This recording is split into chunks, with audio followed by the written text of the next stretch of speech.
On July 1st, 2 months into the writers' strike, FilmL.A rolled out rate hikes on a slew of fees to obtain permits to shoot in the region. Some of the increases, like with application fees and authorization to shoot at certain locations, were tied to inflation. Others, for writer, photo, and notification fees, represented markups of roughly 8 to 17%. The agency also introduced a host of entirely new administrative fees for complex filming requests, including for drone, helicopter, and special effects use, lane and street closures, and simulated gunfire.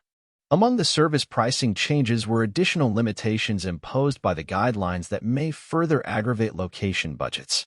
A permit that used to accommodate up to 10 locations for $863 over 14 consecutive days now allows for only 5 locations per permit for $895 over 7 consecutive days.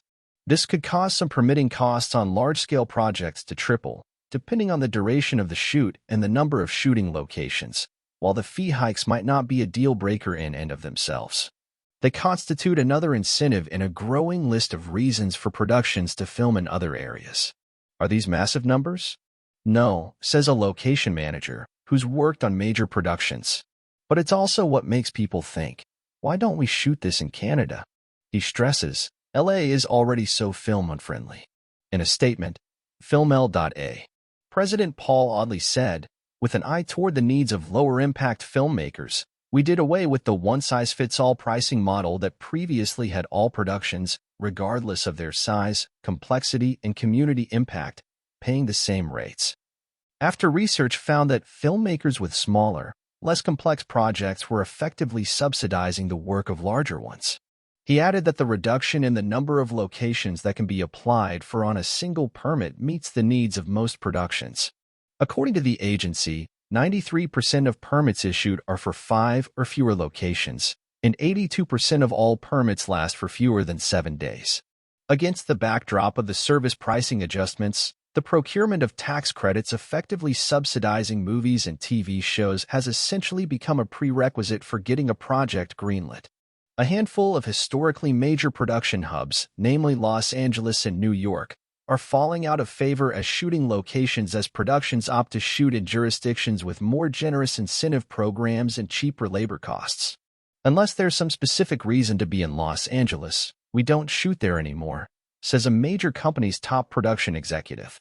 There is a huge amount of money available in certain venues under certain circumstances where you can get 25% more money on screen for the same dollars or make it for 20 to 25% less.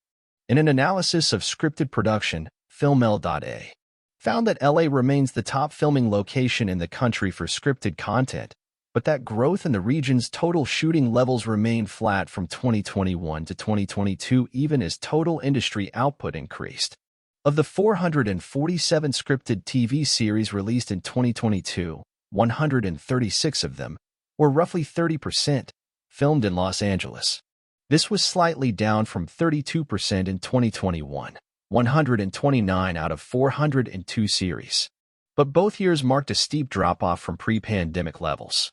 In 2019, roughly 43% of all such shows shot in Los Angeles.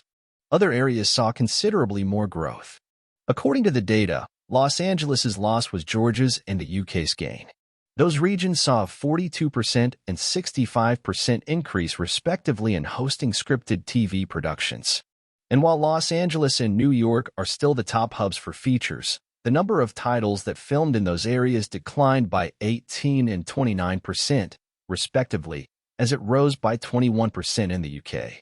In a nod to Los Angeles effectively further disincentivizing production in the region with the rate hikes, the location manager says, it's death by 1,000 cuts.